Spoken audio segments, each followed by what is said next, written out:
के result देतं, पण हे कधी, जेव्हा तुम्ही त्याचे पथ्य व्यवस्थित पाळत आहात तेव्हा.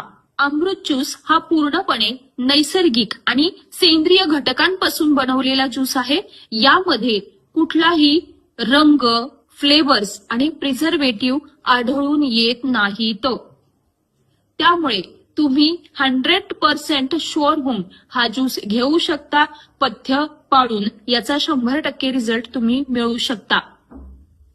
अमृत ज्यूसचे साधे आणि सोपे जर फायदे सांगायचे गेले, जे मी बोली भाषेत सांगू शकते, म्हणजे आपल्या स्किनला त्याचा फरक होतो, केस वाढीसाठी किंवा केस गळतीसाठी होतो, आपली जी इम्युनिटी पॉवर आहे तीही वाढण्यास मदत होते, तुमचे सांधीवात किंवा तुमची कंबरदुखी या गोष्टींपासून तुम्हाला 100% जरी एका महिन्यात रिझल्ट आला नाही तरीही तुम्हाला हा 3 महिन्याचा कोर्स पूर्ण करणं गरजेचं आहे, जेणेकरून तुम्हाला या अमृत ज्यूसचा रिझल्ट 100% मिळणार आणि मिळणारच आहे. आता थोडक्यात बेसिक माहिती मी तुम्हाला दिलेली आहे. तुम्हाला जर हा अमृत ज्यूस घ्यायचा असेल तर तो तुम्हाला 3 महिन्याचा कोर्स पूर्ण करायचा आहे आणि तुमचा आजार किंवा तुमचं दुखणं कोणत्या प्रकारचं आहे या दुखण्यावर